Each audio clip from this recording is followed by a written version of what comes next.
Warahmatullahi wabarakatuh. Nah, kali ini kita akan membahas mengenai hakim Mahkamah Konstitusi ya. Jadi ini hakim Mahkamah Konstitusi itu biasanya gugatan-gugatan tentang undang-undang ya. Jadi itulah Mahkamah Konstitusi. Nah, ini mantan ketua Mahkamah Konstitusi yang bernasib naas juga ya. Tapi kali ini dia dipenjara seumur hidup nih. Diputuskan oleh hakim penjara seumur hidup. Ini ketua Mahkamah Konstitusi periode sebelumnya ya, 2013. Dia ditangkap oleh KPK dan hakim di pengadilan ini ya, pengadilan anti korupsi, mantan ketua Mahkamah Konstitusi dituntut hukuman seumur hidup dan denda 10 miliar.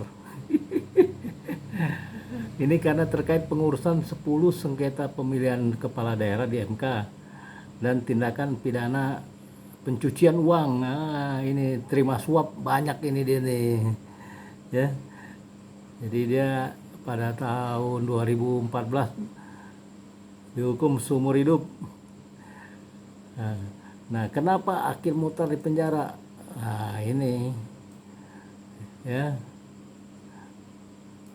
Pengadilan Tipikor Jakarta ya, tindak pidana korupsi ya, ini seumur hidup. Jadi bermula dia ditangkap KPK di rumahnya ya, karena menerima uang dari beberapa orang, termasuk ada pengacara juga, ada bupati. Jadi sengketa itu 10 sengketa pemilihan kepala daerah di MK dan tindak pidana pencucian uang. Nah, udah parah ini. Ya harusnya dari kasus ini ya, ini profil Hakim Akhil, ketua MK, Mahkamah Konstitusi ya, ini ketuanya dia. Jadi harusnya pengalaman ini jadi pelajaran ya. Dan banyak hakim-hakim yang lainnya juga yang menerima suap sekarang berada di hotel Prodeo ya, atau di penjara. Jadi ini pengalaman yang sangat berharga bagi hakim-hakim lainnya gitu. Ini kan 2013 ya kejadiannya. Jadi begitu pula hakim ini kalau kita lanjutkan lagi, ini udah ditangkap KPK masih kasih jempol lagi. Ada parah. Jadi suap menyuap, korupsi itu, aduh kacau balau deh, membuat rakyat sengsara ya, gitu lah. Nah, ini masih kasih tanda beginian lagi nih.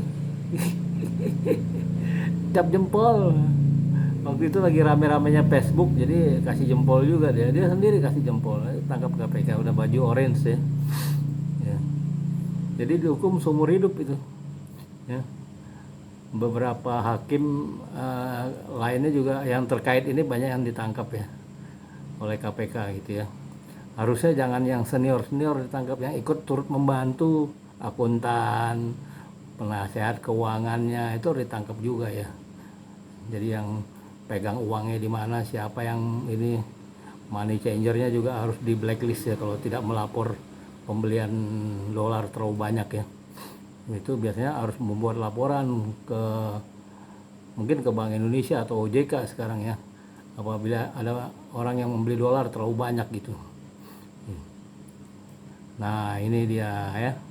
Jadi bagi hakim MK yang sekarang ini kan udah dicopot juga ya, Usman, namanya Usman Anwar ya, itu udah dicopot juga dia. Jadi karena tuduhannya tidak melanggar kode etik. Nah ini Anwar Usman, ini harusnya dia belajar ya, dicopot dari ketua MK ya, belajar gitu ya. Jadi ada yang korupsi suap uang, ada juga pelanggar etika, konflik of interest ya, itu